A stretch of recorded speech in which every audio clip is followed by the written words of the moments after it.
This story begins like a harmless joke, but ends in obsession and destruction. Matthias and Frank are two teenage best friends. One night, they sneak into Matthias's mother's room, put on her wigs and clothes, and joke around like bored kids escaping reality. They laugh, dance, smoke, and turn the moment into a private game. Suddenly, Camille, Matthias's mother, walks in. Instead of getting angry, she laughs. She even helps by putting makeup on her son, treating it like innocent fun. The boys say they're going to a party, and Camille lets them go, unaware that this night will change everything. Later that same night, Camille waits for Matthias to return home. The house is silent. She feeds the cat, paces around, and feels something is wrong. Then the phone rings.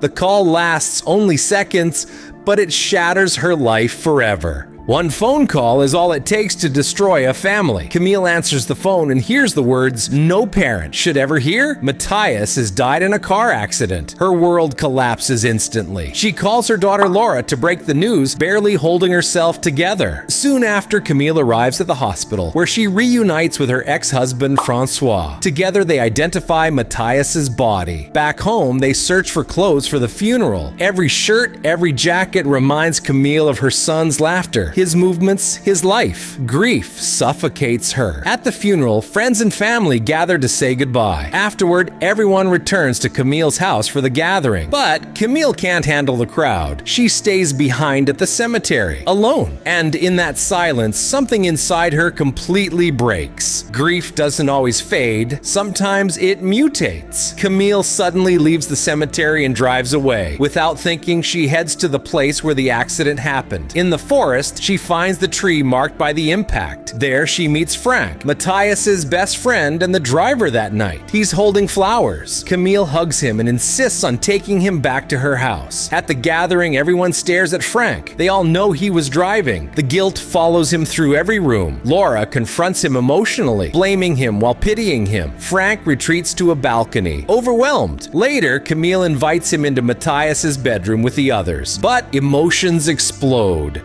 A grieving girl attacks Frank, blaming him for everything. Camille steps in and decides to take Frank away to avoid more damage. On the drive, Frank finally tells her what really happened that night. Sometimes the truth hurts more than silence. Frank explains the accident. He lost control of the car. It flipped. His door was stuck. When he looked at Matthias, part of the car was crushing his stomach. Matthias was still alive, suffering. Camille listens, but every word feels like another wound. Before dropping him off, she takes Frank to the cemetery and asks him to say goodbye properly. Frank breaks down, drowning in guilt. 2 weeks later, Camille returns to work at her bookstore. She pretends to be okay, but at night, she drives to the accident site, hitting the tree with her hands, desperate for relief. She later visits Matthias's university to withdraw him. The tutor praises Matthias as a brilliant student with a future. Then Camille asks about Frank. What she hears about Frank alarms her deeply.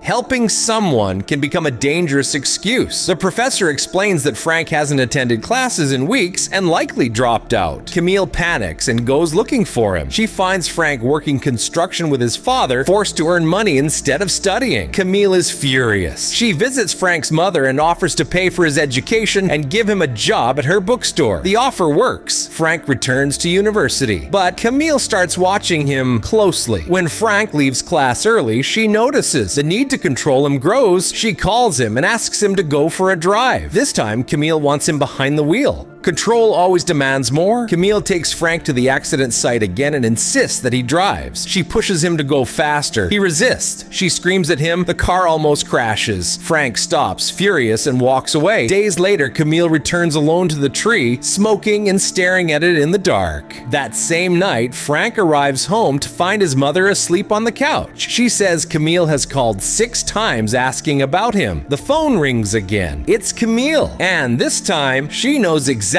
where he is. Obsession never sleeps. Camille admits she's watching Frank from her car outside his building. He confronts her, furious, accusing her of stalking him. She claims she just wants to apologize and gives him an envelope. Inside are concert tickets, Matthias's favorite band. Against his better judgment, Frank goes with her. At the concert, Camille feels close to her son again through Frank. Later, they return to her house and share food. Frank tells stories about Matthias Yes, and Camille listens desperately, clinging to every memory. She comforts Frank as he cries, like a replacement son. But Camille's obsession is far from over.